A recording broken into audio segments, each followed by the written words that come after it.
Hi, I'm Mariel Hemingway. Thank you for joining us on Out Comes the Sun, a podcast about your mental health and finding your unique way into solutions to finding mental health balance.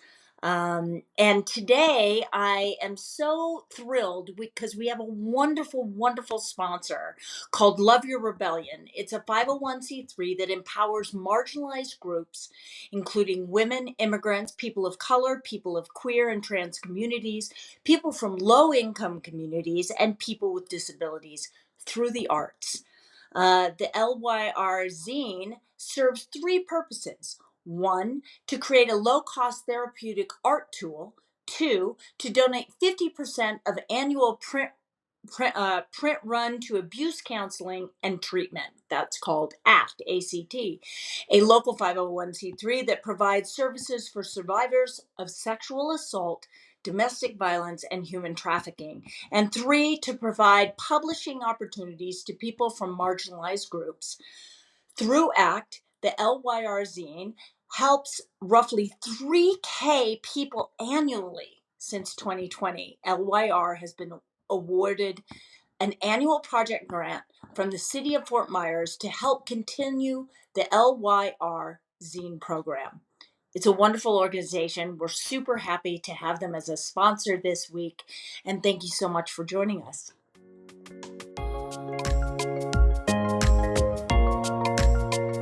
Hi, I'm Mariel Hemingway, and this is our second podcast of Out Comes the Sun. And we're super excited today because we have a dear friend who we've done here at the Mariel Hemingway Foundation. We've done some work with this gentleman, and I'm going to hand it over to you, Melissa, to do his intro because Mike is a very special human who we are so close to. When he first told me his story, or not me, I mean, I guess he told a whole group of people, but I felt like he was talking to me personally. And I just felt like I knew him at a deep level and that we became instant friends. So Melissa, give us the lowdown on what the incredible things that Mike has done in his life and the organization that he has founded. Well, absolutely. It's my pleasure because Mike is a lovely human, as you indicated. It's true. She's not just giving you PR bluff. It's true. But I want to share with you, forgive me for looking down a little bit here. Mike Mcgrew is the founder and CEO of the nonprofit organization 911 at Ease International, Inc. He has spent 31 years serving the city of Santa Barbara as a police officer and a sergeant. And many of those years were working in major crime units before shifting gears to traffic sergeant. He was awarded the Medal of Valor and Outstanding Performance 3 separate times during his career, along with several hundred other commendations for excellence and bravery. That does not surprise me. Although Mike retired from public service, his service is far from over. He remains a chaplain for the police department in Santa Barbara and serves as an ordained minister. He serves on the board of the Santa Barbara Police Foundation and continues to expand the At Ease mission. Mike Mcgrew has written his own personal story in his book, A Higher Call to Duty. In his story, he shares about his own trauma and hardships and the subsequent healing freedom he experienced through counseling.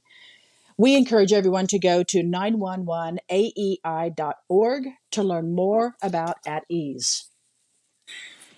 So thank you for being with us, Mike, because really you have done something quite extraordinary with your life because,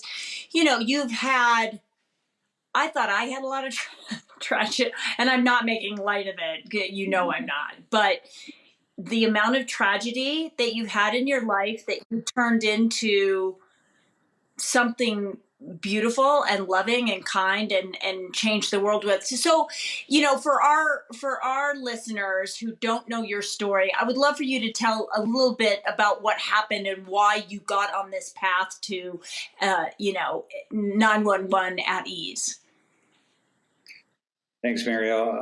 It's just an honor to be on your show, and thanks for all the kind words from both you and Melissa. Mm-hmm. I have had an interesting life, and it may not always sound like a great story, but it's a life that's brought me to a place of great joy, and I'm very grateful as well. I served at the Santa Barbara Police Department for 31 years. And I retired 5 years ago as a sergeant. And during my career, about half of my career, I worked major crimes. So I did all the robberies, homicides, sex crimes, child molests, crimes against children, just the worst of the worst of. And the other half was on patrol. And when you're on the front lines, you deal with things that a lot of people will never, ever have to experience. And when you come on the job, you think you're bulletproof,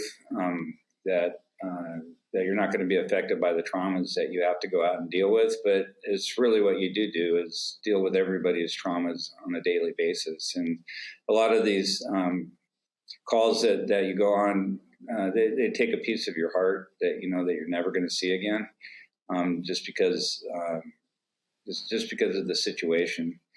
And no matter how bad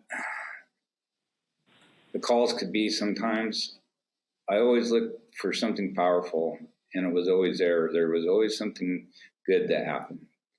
And it's what kept me coming back. Otherwise, you wouldn't do that job. You couldn't survive that job. When I joined the department about 35 years ago, the culture was set up for first responders where you were told, hey, this is a tough job. You're getting a paycheck, so go out and do your best and just suck it up. You know, you're gonna see some bad stuff. You're gonna experience some bad stuff, but just suck it up. And so you do. And as a young officer, there was a lot of action. There's a lot of things that you come home and maybe talk about. But before you know it, there's a time period where the things that you see and some of the darkness that you see out there is something that you can't share with anybody because it's just that bad.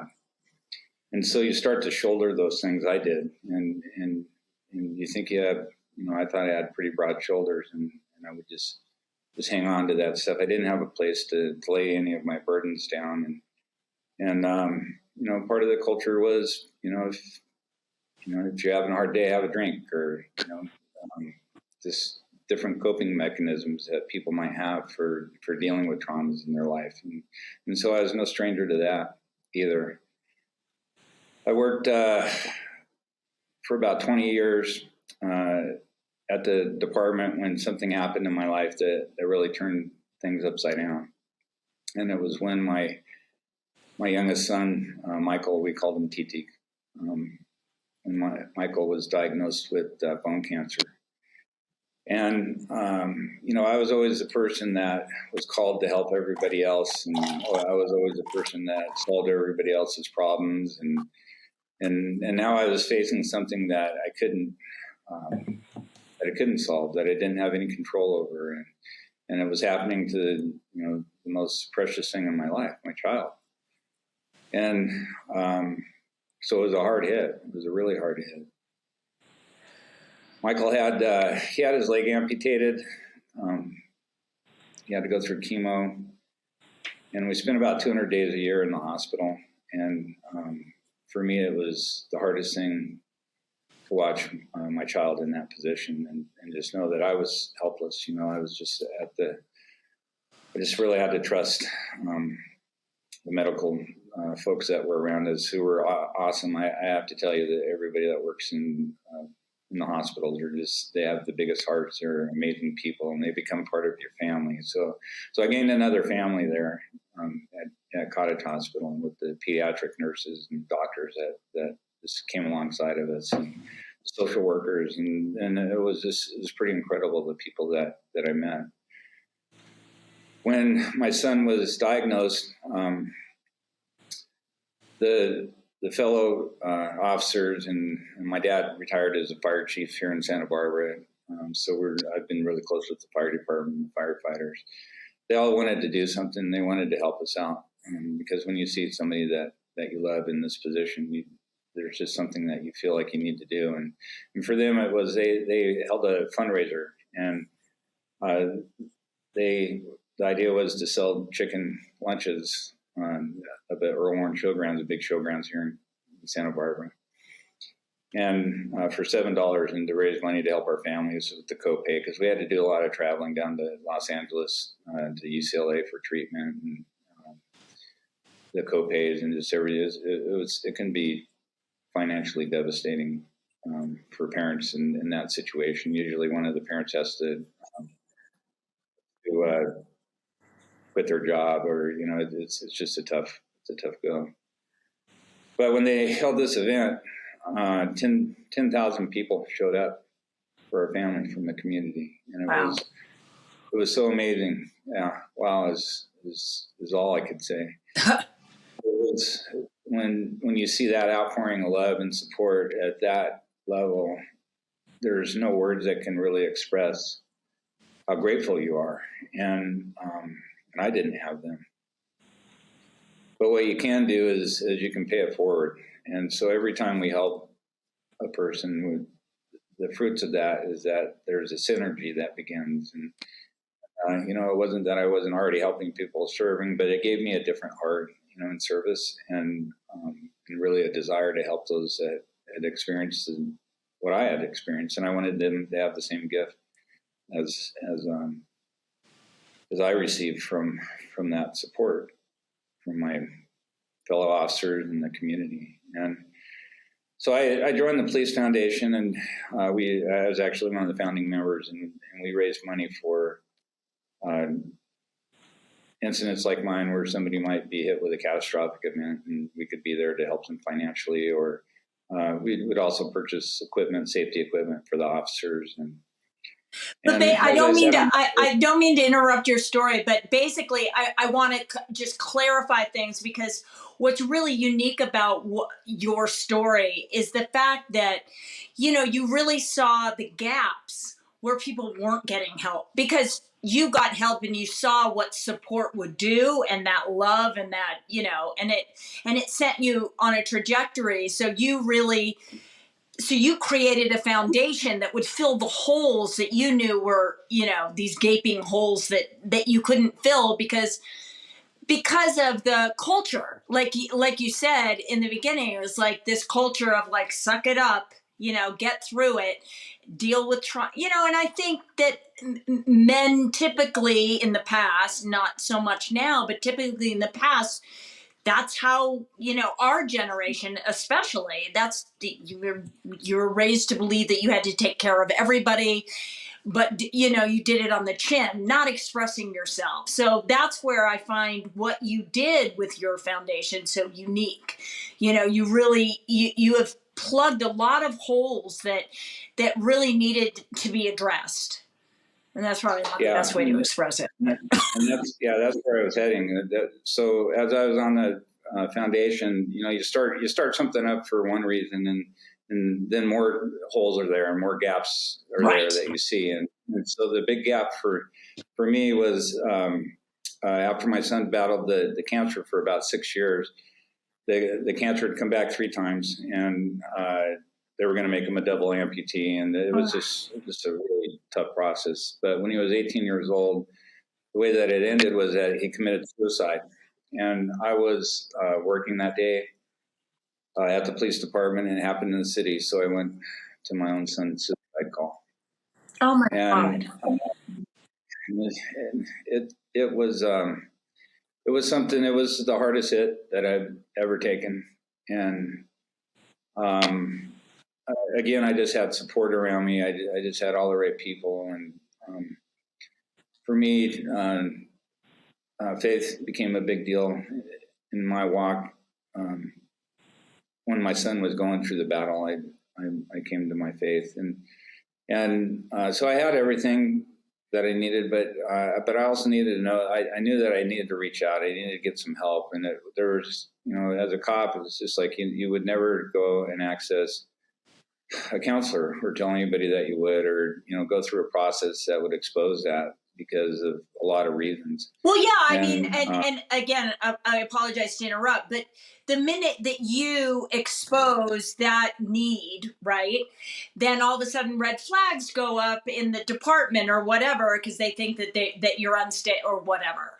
And that's what, and that's the dialogue that needs to change. I mean, not only with first responders and for, police officers and everything that you've done, but culturally, we have to go, wait a second, because somebody has an emotional issue or a mental illness and a mental illness doesn't necessarily mean, you're bipolar, have any kind of quote unquote named condition. It can just be that you've dealt with trauma. And that trauma doesn't mean that you should be out of making a living or those kinds of things. And that's what's so wonderful about your foundation, your organization, is that you're really helping people so that they can stay they can stay having a job, a paying job. And that's so important in the world we live in, and get help and no shame there. So again, sorry I interrupted. Yeah, no, absolutely. You're right. It's, for law enforcement, especially, but all first responder agencies, there's a stigma that went to reaching out to getting help, that maybe you couldn't handle the job. If you were a police officer, you didn't want to have to go to an employee assistance program because that was your employer, right? And if you were to tell them that, hey, taking that dead child out of mother's arms yesterday really messed me up. And I use that example because it happened to me more than once, and it does mess you up. And to do that, you would subject yourself to a fitness for duty issue where they'd say, well, that's nice. Here, give me your badge and your gun and go sit over here.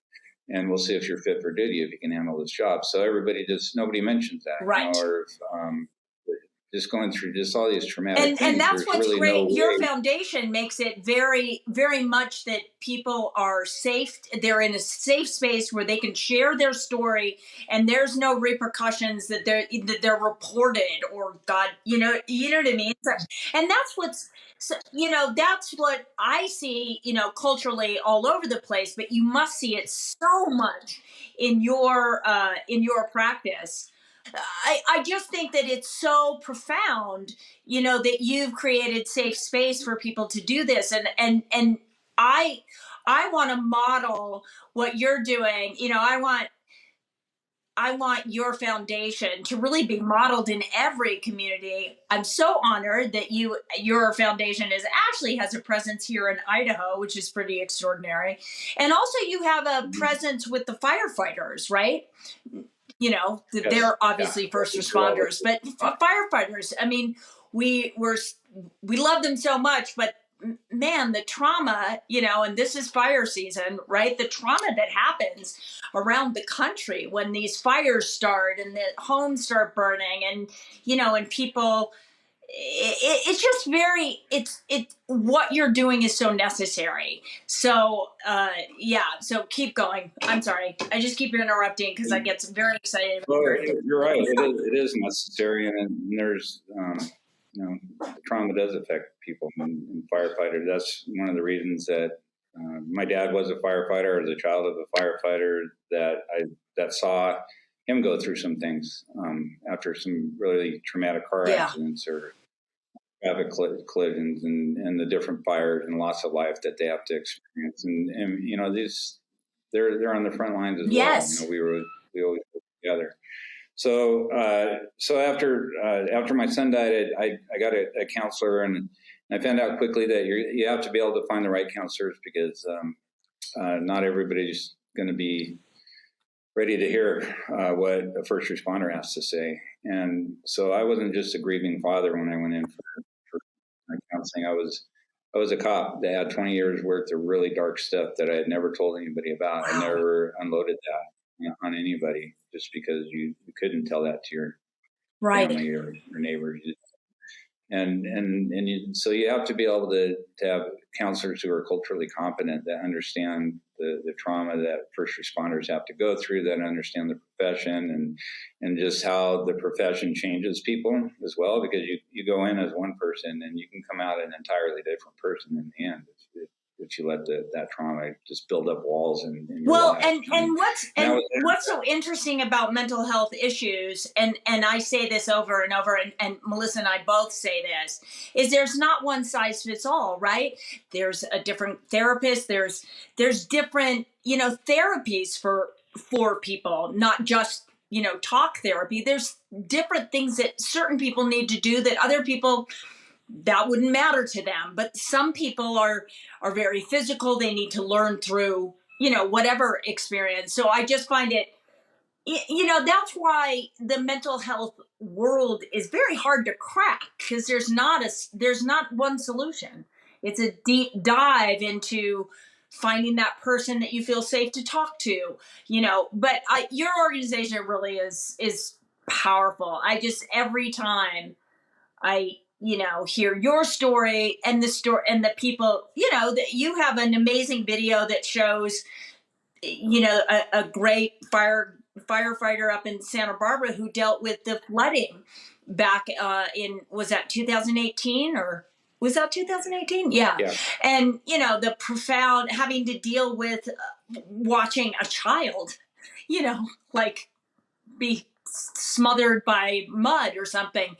And we think of, and first responders are our heroes, but we don't allow our heroes to be human. And I think that that's so important.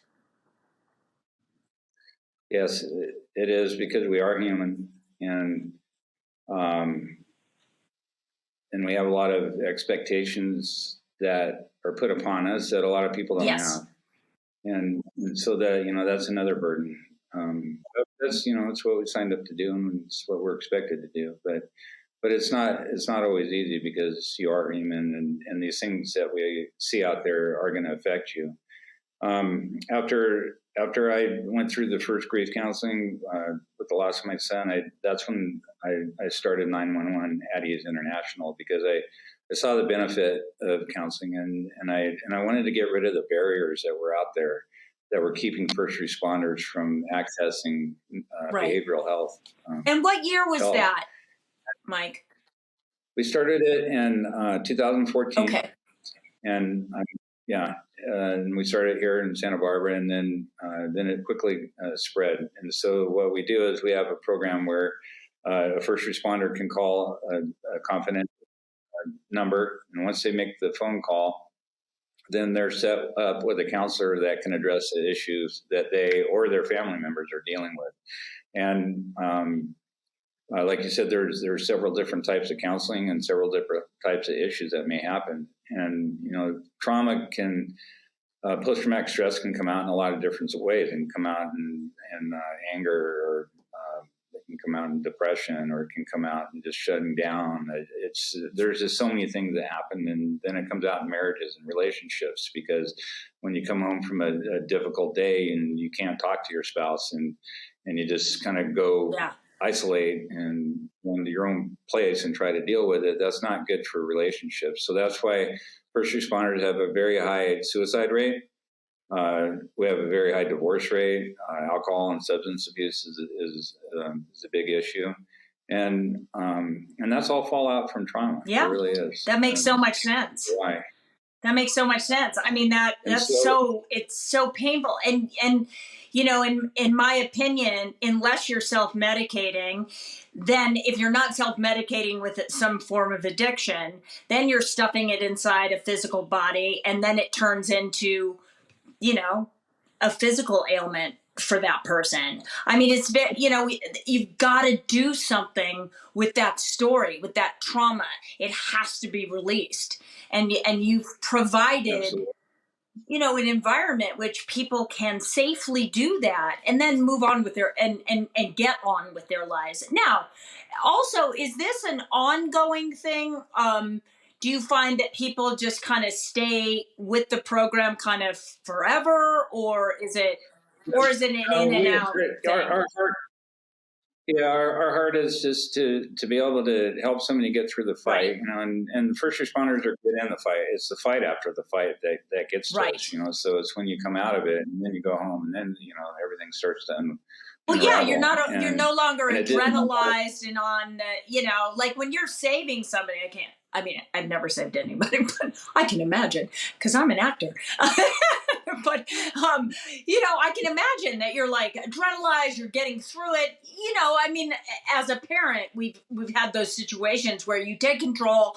My daughters have had, bizarre things happen, and you don't panic. It's afterwards. It's that aftermath. It's that when you let down, when the fear then hits you, whereas before you Right. were just getting through it, right? The fear, the trauma, Yeah. the depression of it, and that's human. That's human. That's not a Yeah. failing. That's a human response to things that go on that are not normal. You see things every day that are not normal, right? That's not normal stuff. Seeing children that have been abused. I mean, that is not okay, and you got to do something with that. Yeah. And so that's why we provide this program. And once a first responder calls and makes that call, and it may take them a while to do it, but we're encouraging them to do it sooner than later. If they start to experience signs of trauma in their life, to know what those are and to reach out and make that call before bad things do happen. Now, Sometimes how people many wait until states are you in currently, Mike? We're in about 15 different states right now, and we have clinicians in many more states. But we're set up right now to be able to serve. It's so awesome. Do you go into the states and the different communities and train people? Do you kind of train on I don't know, to help me? How do you set up in a different community? Well, we reach out to the first responder community in ways like this, like Right. what you're Okay. doing here. You're bringing awareness to this issue, and you're bringing awareness to a place to go get help. And so I thank you so much for being on the show, because it's going to help a lot of people. And then people will reach out and say, we'd like to have this program in our community. And so we'll get with the first responder agencies or the community members and start to build the program up in the different regions that we're in. And the public has been very supportive of this program. We've got a lot of support from just very wonderful people, but the first responders have been really receptive to it because they see that this is a safe place, like you said before, that they can call, they can go to, and then they're going to get a counselor that knows how to deal with the issues that they're dealing with. And most first responders think they're alone when they're suffering from different things that happen, but they're not. They're not alone. And you come to find out, I mean, having done this foundation, people that I've talked to that feel like they were alone, but I've talked to, hundreds of people that have experienced the same kind of, triggering or manifestations of that trauma that they've been stuffing down for years. And the great thing is, I mean, it's not a great thing, but you've had the experience. So your face speaks 1,000 volumes of safety. And if I were a first responder and I looked at you and, you have 30 years experience, I would go, okay, I'm going to trust that. And there's a lot to be said for somebody who's been through experience. I know personally from speaking around the country, it's like when people first they think they know you or they think they know what's going to come out of your mouth. Then you tell your story. Then they realize, oh my gosh, it doesn't matter who that person is up on the stage or wherever. They're just like me. They have the same story because we all have a little bit of this, there's trauma in all of us. So it's who you relate to. Yes. So your face is it gives them a sense of security and faith that they can move forward. And your faith is so profound too. It's admirable that you use that also as a way to reach people, not trying to make them believe what you believe, but it's so profound. Yeah, Mike, may I ask a quick question before we move on? Mike, did you ever find that did you benefit from 911, or did you get help and then design and formulate 911 as a result of the type of help you got, or did you ever utilize 911 for yourself? Well, my life experience helped me to form this program, and getting counseling myself was one thing.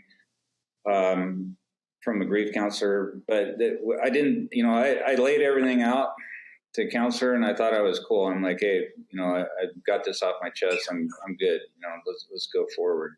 But that counselor wasn't a trauma counselor. And when my youngest son got diagnosed with cancer, my older son got involved in a drug addiction. And so he picked up a meth and heroin addiction. And so I had a battle on every front, believe me. And that was another situation that was pretty similar to the cancer that my other child had, because it was something I couldn't do anything about. I just felt helpless in the situation. I tried to control that, and I tried to do all the things that codependency has us try to do, but it didn't work, because you just finally have to understand that the loved one that's in an addiction is going to have to figure it out, and that I had to set boundaries and not go on that ride. When he was doing well, I was doing well. When he was not doing well, I was not doing well, and so just to be able to separate that and love him from a distance at times, I never stopped loving him at all, and just loved him more and more all the time. But he went through a rehab, and that was my sobriety date, because as I was going through police work and working homicide and stuff, I ended up, that was my go-to, was to come home and have a drink. And I thought about why I had a son now that was, I'd been a cop for so long, and he probably had the best DARE program you could ever imagine. I had every story, every reason why not to use drugs, but I thought about just how I was modeling how not to deal with things. And, I'm just like, it was okay to talk about his addiction, but not me having a drink and finding, using that as a coping mechanism myself. Well, it's hard. Yeah, it's so hard I became honest until with you've myself. had that kind of therapy, or that ability to see that we mirror behavior, especially as parents. It's very hard to see your own behavior sometimes, until it's mirrored back at you, or somebody goes, hey, maybe you should take a look at what you're doing, and it doesn't make you feel good at first, right? When you realize, that behavior was okayed by you, and unconsciously, right? Yeah. Right. And I was just sending the wrong message to my children. And I saw the fruits of it, and they always tell you that you're not responsible. You didn't cause somebody else's addiction. And you didn't, but that's also what they learned. And that's not blame. That's just reality. Exactly. That's just, kids watch the people that they love. Yep. And so I did take responsibility in that area, and I'm just like, you know what, for me, I'm done. And so that was my bottom. Right. They always tell you your bottom's when you quit digging. And for me, that was the day I just said, okay, no more, but I was in this program that actually brought in the whole family.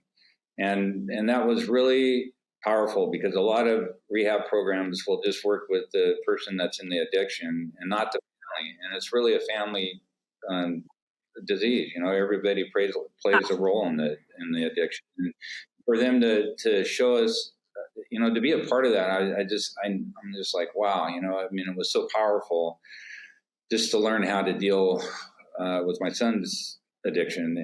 And I transferred that over to what we're doing with 911 at Ease International, is where we help the family members, because somebody who comes home and is dealing with trauma and dealing with the behavioral health issue and mental health issue, the whole family is affected. And you can't just stop and treat one person and think everything's going to be cool, because there's been some other damage that has happened throughout the family, or, other people that have been affected by our own, the first responders trauma. And that comes out of divorces, and it's just it's pretty wild. So I did bring that in to Addie's International, and that was the life experience that taught me that. And then my son battled that addiction for 17 years, and this past October he had a year of sobriety, and I adopted his daughter. When she was 2, she became part of the foster care system, and so I stepped in as a foster parent, and we adopted her, and she's 11 now, and she's I just love her so much. But she had told me that hey, my dad's over in Las Vegas, and I was thinking, wow, what's he doing in Las Vegas? So I called him up and I said, hey son, let me relapse on my codependency here, but Vegas is probably not the place you need to be with a year of sobriety on a weekend trip. Let you live there, obviously, but he didn't have the answers, and so I knew something was up. I knew that addictive behavior was back again. I could just see it. Like every time you relapse, I could see it before it even happened. And so I knew something was up, but I hung the phone up like I always do, and I told him I loved him a lot. And the next day, they found him dead in his hotel room, and he had overdosed on heroin and fentanyl. And so that was another big hit. And this grieving process has been different from my first child's death, because I saw there were days when my youngest son died that I didn't think I'd make it to the next day. I really just didn't. I just didn't know how I was going to make it to the next day because my heart was just broken. But it was broken wide open. It was broken wide open where I used it in a way that that helped others. When Michael died, I came back to work. I took about a month off, and I came back to work, and I told God, I said, don't send me on any more dead children calls. Do not send me to have to go give a death notification to the family. And I said, I'm out. Don't send me to those. And I was working patrol, and it seemed like those were all the calls that I got. Geez. I kept going one after another, But as I stood there, I realized why I was there, because my heart was broken wide open, and these other parents and family members could see that. And when I could relate, hey, I just lost a child, I can relate to your feelings right now. And they would just, talk to me about how I made it. And I was able to offer up my testimony, just like you were saying earlier, Mariel, that we all have a story. We all have a testimony. It's very powerful, and it's important. And it helps other people. What we go through, we help each other. Nobody can make this. No, absolutely not. Mike, I don't want to interrupt you, and I don't want to stop. So I know that we're going to have you back on the show because your story is powerful. What you're doing is so profound. So I'm going to wrap it up only because for some reason we decided we were going to do a half-hour show. So, but I'm sorry. No, please. No, you don't need to are apologize. profound. You're going to be back sharing stories all the time, and we're going to keep pumping and pushing 911 at ease because it's so incredibly important. And you're such a special friend to both Melissa and I. We love you, and we just think that what you're doing is, it's blessed. It's God's work. It's blessed. And thank you for that because it's wow, is it needed? Yeah, I mean, on another show. I'm going to head out right after our show. And get a Mike Mcgrew chair for the recurring seat. Exactly. Well, Mike, thank you so much for sharing, your extraordinary story and also about your foundation. We will put a link on, in the show notes for Apple and Spotify and YouTube and all that stuff for your foundation so that people can look at it, get help, donate, do whatever you need to do. Support it. Also donate to Mariel Hemingway Foundation. No, did I just say that? And because it's just so important. And we'll have you back because we love you so much. Thank you so much for being here. Yeah, thank you so much. It's an honor to be here, and I just encourage anybody listening that if they are struggling with something that they do feel alone with, that there's hope, there's help, and you can make it through it just by reaching out, making a phone call. So I just encourage you to make a phone call or go online to our website. You're not alone. Thank you so much for joining us today on Out Comes the Sun. You can listen to our podcast on Spotify, on Apple, and on YouTube.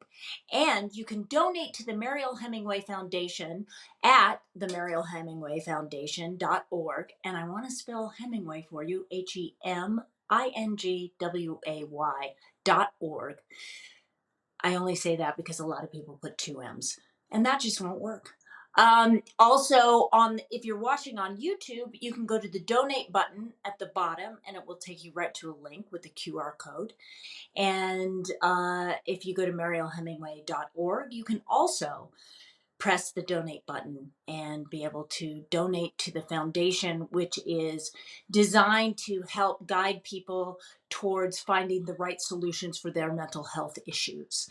That is my goal. I'm just trying to raise money so I can come up with an app and a website that has all the information you could possibly want to know about mental health and where to go. But we are in the process of making that happen, and your donation means so much to us. So thank you so much, and we'll see you next week.